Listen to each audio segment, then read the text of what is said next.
as he adjusts to that position, and guess what has he shown you? It's been great. I mean, it's a total different game that he's playing now than he's played his whole life playing quarterback. Just the physicality of it and the bodies and being, at the line of scrimmage. He's working hard every day and he keeps getting better every day. I love the way that the way he's trending right now is where I thought he would be. What was the end of last season like for you? I mean, it was interesting. It didn't actually go the way that I wanted it to go, obviously for myself, but it was good to see our team get to a bowl game and win a bowl game. It was good. Everything happens for a reason, and I like where we are today. Many people, after experiencing something like that, wouldn't want to come back. Why did you want to come back? That's a great question.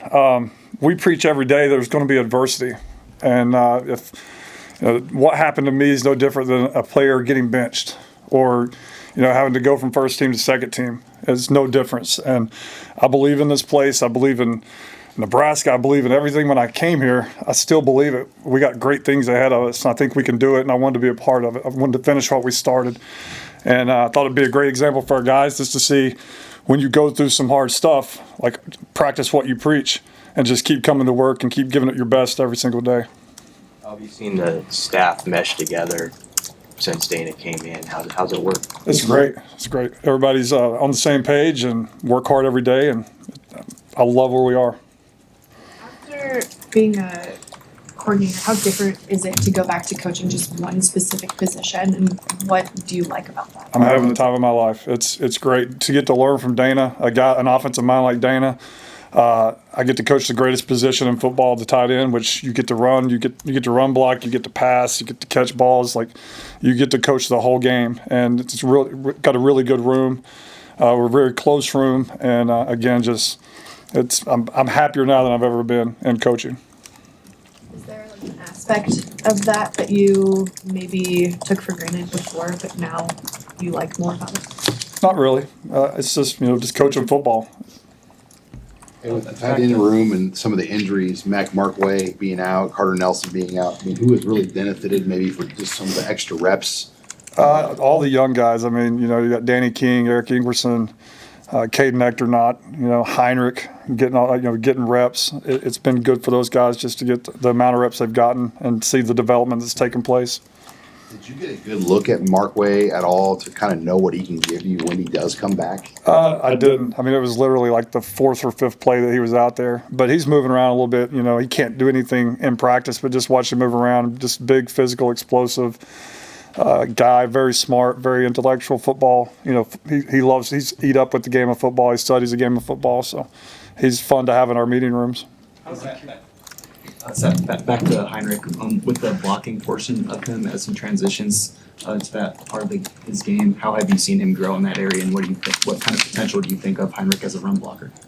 He just had 2 good blocks out there today. I think he just keeps getting better. It's a total different football game that he's playing, and it's easy just to say, hey, you're going to get inside landmark, put your hat and hands on him, and put your face in the block. It's hard to do it, so we just have to keep putting him in those situations. I think by the time the season gets here, he'll be just fine. He's better today than he was yesterday, so just constantly doing it every day is going to get him to where he needs to be. You ever had a situation like that in your career when you worked with a guy at one position and then you kind of got to be with him as he made a transition to that other spot? I haven't. No, this is the first. What's the next step for Lyndon Meyer, and how did you see his confidence grow throughout last season as it progressed? He's taken a step as a leader on not just in our room, but and not just on the offense, but the overall football team. He does everything the right way, socially, academically, personally. He's a pro, comes to work every day.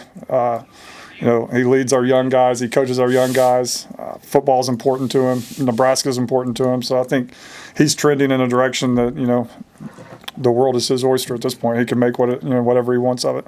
Carter Nelson's not here right now, but he's yours, right? Yes. And what's the long-term outlook with him? We're going to make him the best tight end he can possibly be. He weighed 238 pounds this week. So, he's putting on the weight. He looks great.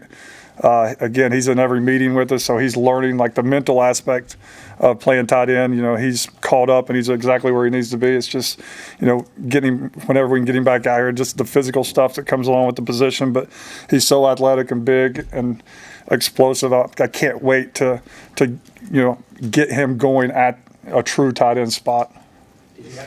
Did you have to fight for him to stay in your room, or was Daniel like tight end? Yeah, I mean, again, he's only going to get bigger and bigger and bigger, and so a guy like that with his size and speed and athleticism can be very dangerous when linebackers and safeties have to cover him. This staff is bigger, just in size, number of coaches, than probably anything that anybody here has been a part of outside of the NFL. How have you seen Coach Rule be able to have more freedom with what he does day to day, practice meetings, as a result of that? I think Dana's got us, and Coach Butler's got the defense. I think Coach made a really good point a couple weeks ago. Dana's trying to build the best offense that we can have. Coach Butler's trying to build the best defense that he can have, and Coach Rule's responsible to build the best team. And I think it's really freed him up just in the team meetings, and just he's able to not have to worry about 10 different things. He's just worried about the team and developing the team. And I think that's been a really good thing, really, this offseason. Carter, I mean, do you think this summer you'll have him back? I have no idea. I think I will, but I really don't want to comment on any of that stuff. I don't really know the dates and things like that. What have you seen out of kind of a walk on Hector Knopf? What have you seen out of him in the last 2 weeks? Funny story. When he first got here, I threatened him. I was like, I'm never going to put you in the game, or I'm never going to let you practice, because he couldn't line up. He didn't know what to do. He was probably a nervous wreck. To bowl practice last year, I mean, he was the third tight end, and he's made such progress physically. I mean, he knows every single thing. He knows both Y and F positions. Physically, he's gotten himself to a point where he can play. I see him as being in the rotation a little bit coming up this season. He's played himself to that point, so really proud of him. And I mean, he's to have in our room. The players love him. Just he comes to work every day. Just really pleased with his progression thus far. Is there a physical component about him, you preach, just the way he can get after it if you need it? He's a bigger body that runs 20 miles an hour. That when you look at him, you wouldn't say he's got a lot of speed, but he really does have speed and change of direction and body control. Awesome. Thank you, guys.